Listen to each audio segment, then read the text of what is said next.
damn, I still don't have this figured out and I'm 30. So when am I gonna figure it out? Am I ever gonna figure it out? Am I ever gonna be healed the way I wanna be healed? I don't know.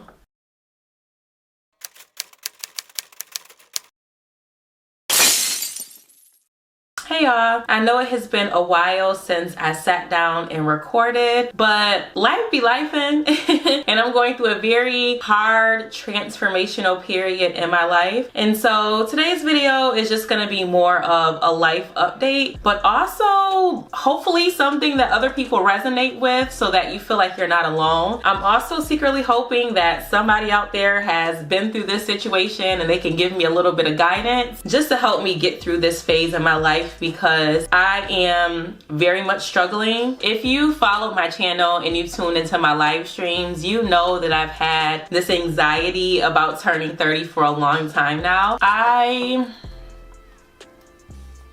I love creating content and I love everyone who connects with my channel, but the phase that I'm in right now is protecting my peace. I really understand how urgent self-care is in my life. I was pushing myself, I was on E when I would be anxious, depressed, no sleep, not really eating like that. I was still getting on here and recording and balancing my full-time job and making content for other people and trying to work out and trying to have a social life. It was just a lot to deal with. One thing that I've noticed about myself is that I stay busy as a way to distract myself from all of the things that I have going on internally. I think that many women can relate to the fact that when you turn 30, there's a lot of societal pressures to have children, to have a spouse, but also there's a sense of ageism. There's this fixation with being young and getting facelifts and getting fillers and doing all these things to maintain your beauty. And that's why anti-aging brands are a multi-million-dollar, if not billion-dollar industry, because we fear getting old. Ageism is so ingrained in all of us that we don't even really realize it. I would get feedback like, oh my gosh, what? You're 30? You look so young. And it's like, granted, I'm thankful because it probably was intended to be a compliment, and I'm happy that people acknowledge that I put an effort to keep up with my appearance. But 30 is like old? You're expecting to see wrinkles? Like, what is a 30-year-old supposed to look like? What has society programmed us to think that a 30-year-old is supposed to look or feel like? It's like as soon as we hit 30, your perceived value just suddenly declines. And all of a sudden you go from being a pretty young adult to being geriatric overnight. You're like, yo, what the freak just happened? I think that the biggest issue for me is struggling with my sense of identity. You know, it's a very, very interesting feeling to reach the age of 30 and realize that you don't really know who you are. And then as soon as you feel like you know who you are, all of a sudden you're transforming. So it's like I'm always racing to try to catch up to being in this space where I just feel very sure of myself. And I feel like I'm almost there, but I never quite reach it. From a really, really young age, I felt like I've always had to prove myself to people, whether that be my family, friends, career, school. I've always had to go above and beyond to reach these standards that really don't even matter in the long run, right? Getting the approval of other people, getting feedback, getting validation about who I am as a person. That somehow made me feel a little bit more content in my identity because it made me feel like I had a sense of worth. And so I'm at a point in my life now where I'm truly living for myself more so than being happy with other people approving of who I am. When the clock struck midnight, I was in Mexico. There was this huge sense of regret with everything. The relationships that failed, both platonic and romantic, with good people where I knew I was at fault. The relationships that I entertained for too long where I felt like I wanted to be treated like a queen and put on a pedestal, but I let people walk over me like I was a doormat. The risk that I didn't take in my career, the education that I wish I would have pursued. It was just like this overwhelming feeling of dread. And all of my friends are telling me that turning 30 is great. It's so much better than your 20s. You're gonna feel like you know yourself. And I'm just trying to figure out when this is gonna happen. You know, maybe I'm rushing the process, but I don't see it.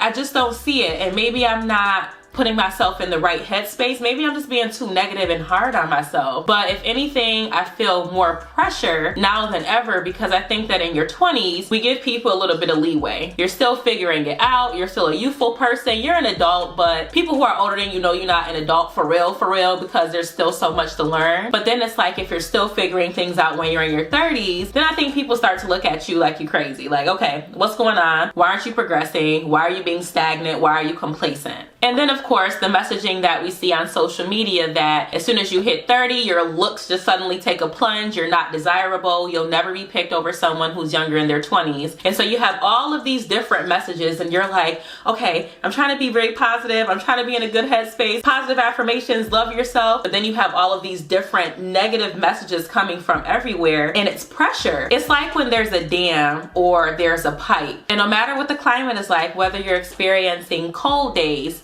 sunnier days, weathering the storm, those pipes withstand that pressure. But then after a while, if you're not doing maintenance on the pipes, self-care, loving yourself, attending to yourself, making sure you're refreshed, the pipes, they get worn down and then they suddenly just collapse. That mental, emotional, spiritual breaking point where it's like, I can't do this anymore. Like, I really just need a change in my life. And so going back to why I took this break from social media, I love talking about issues in the Black community. I love talking about dating and relationships, but it's so hard to sit there and talk about these things when I have all of these internal battles going on, because it feels like I'm being performative after a while. I put in so much energy to maintain a positive spirit, to talk about things that aren't as pressing in my life at this moment as what I'm feeling now. And so I want to be more intentional about making my content reflect what I'm experiencing in a given moment. And I think the people who are meant to hear the message and they rock with it, they'll hear the message and they rock with it. And if you want to hear more stuff about gender wars and 50-50 and body counts and things like that, then I guess we can reconvene on the next business day.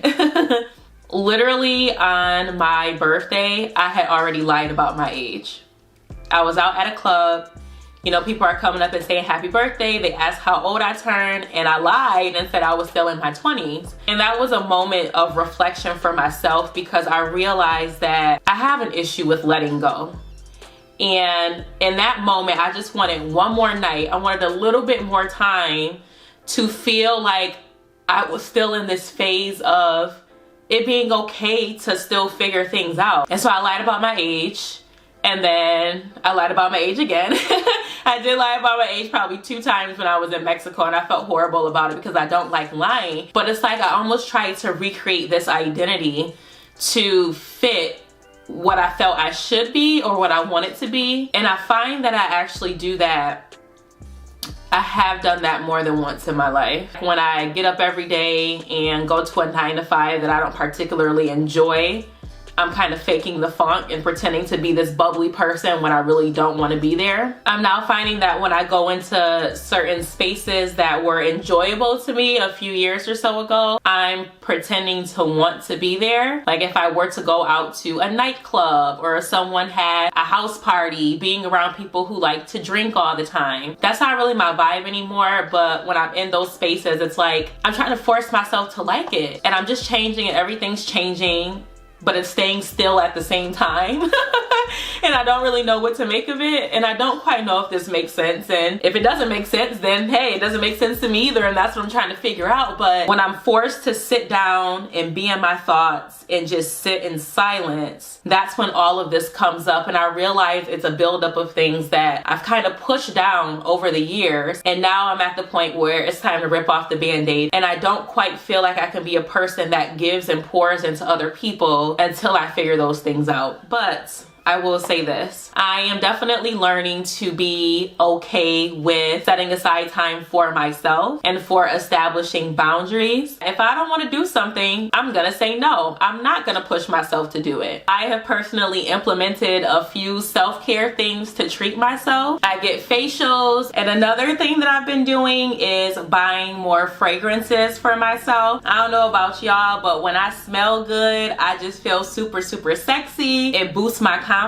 So Dossier has had me in a chokehold, if you guys can see the box. Dossier is a company that makes fragrances that are similar to a lot of the high-end perfumes and colognes, so that you don't have to spend a lot of money but you still smell good. And so 2 scents that I had really been wanting for myself, but I was like, okay, it's like an expensive purchase, so I'm not gonna get it. So I went to Dossier, they held it down, and I got 2 fragrances that are similar to My Way by Giorgio Armani and also J'adore by Dior. So this one here, Fruity Neroli, yeah, my roly. This one is similar to My Way by Giorgio Armani. This one, baby, has been having me in the chokehold. I wear this scent every day.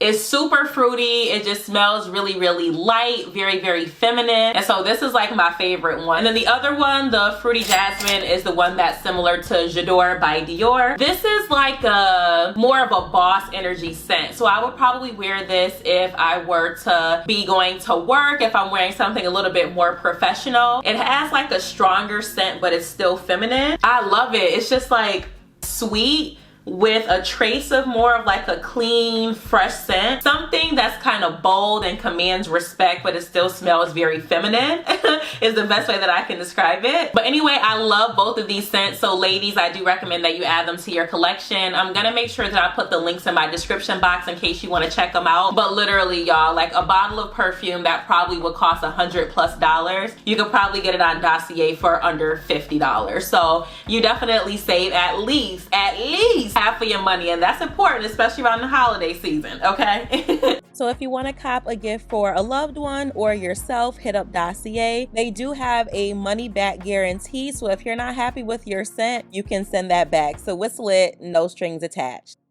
But yeah, y'all, I'm very much in this uncomfortable space. I feel a lot of pressure, but I also try to tell myself that diamonds are made out of pressure. I'm gonna try to use that as a motivation to be who I feel I need to be and really just sit down and figure out what makes me happy. We make happiness a lot more difficult than it needs to be, and a lot of people think that happiness is supposed to look a certain kind of way because of the things that we've been programmed to think. So happiness for a lot of people, they think it's the fancy car, it's getting that degree, it's getting the 6-figure job, it's buying the house with the white picket fence. But then people get those things and they're not really happy. And so the lesson that I'm teaching myself is that I need to sit down and break down what happy is. You know, when I'm praying to God and I'm like, I just want to be happy, I think we really need to understand what being happy is. And if you can't describe what happiness is to you, how is God gonna know what to bless you with? So it's about knowing yourself, knowing what you want, knowing what makes you happy for real, and then moving in the direction of that happiness. 30, y'all.